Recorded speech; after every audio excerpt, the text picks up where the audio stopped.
À la première vue de l'extérieur de l'église, les vitres sont presque toutes endommagées. Le flou immense entoure la chapelle. À l'intérieur, des instruments de sonorisation endommagés, des bas cassés et des particules de vitres par terre. D'après Victoire Combi, sacristain de cette église, c'était à 6 heures lorsque la bombe a éclaté, alors que se préparait la messe matinale de ce dimanche. Nous avons été là le matin, juste après avoir ouvert les portes, nous nous sommes rendus au bureau. 5 minutes après, nous avons senti qu'il y a eu explosion dans l'église. Par la cassure des vitres, nous avons constaté que ça ne va pas chez nous. C'est pourquoi nous nous sommes jetés à l'extérieur. Nous avons pris fuite pour essayer de se sauver. Il y avait 2 fidèles, il y a une maman blessée, l'autre je ne sais pas encore sa situation. C'était à l'intérieur où les chambres se mettent souvent. 2 des fidèles présents ont été blessés. La bombe serait déposée à l'endroit où se tiennent les chantres. Le chef de quartier Boutili, Josué Moussantalire, qui retrace le bilan, appelle la population à la vigilance car selon lui, l'ennemi vit dans la communauté.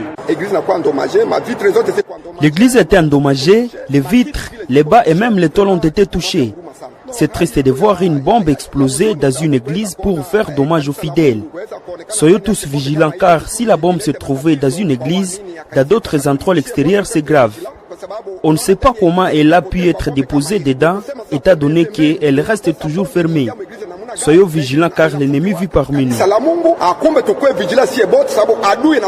Pour Monseigneur Sondire, vicaire général de l'évêque du diocèse de Butembo-Beni, c'est un signe qui alerte pour faire attention car les auteurs viseraient une grande foule. C'est déjà un signe, ce n'est pas seulement ciblé sur l'église, ça peut être ciblé sur tous les endroits publics. Alors c'est un début qui nous alerte pour faire attention parce que celui qui a fait ça, on ne sait pas de qui il s'agit, de quoi il s'agit, mais certainement c'était pour faire du mal. Et heureusement, nous avons la chance que ça.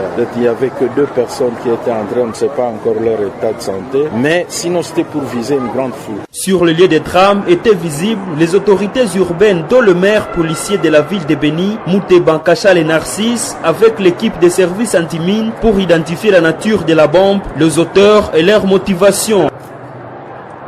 Les forces armées de la République démocratique du Congo informe l'opinion que dans la soirée de ce 27 juin 2021, un attentat terroriste commis au rond-point Malou-Malou à Beni porte la signature de l'ADF MTM.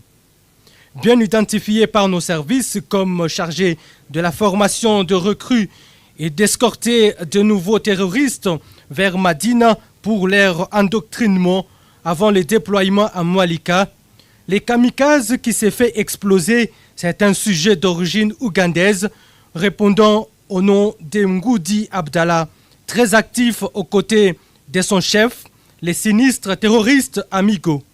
Les forces armées de la République démocratique du Congo déplorent cet acte ignoble et relèvent que Alpha Masumbuko et Taliampango Fabrice, 2 compatriotes blessés, ont immédiatement été pris en charge médicale à Beni.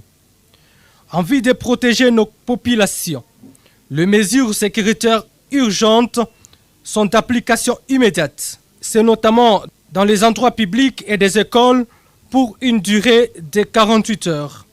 Les bouclages et les installations de checkpoints ainsi que l'intensification des patrouilles diurnes et nocturnes, pédestres et motorisées.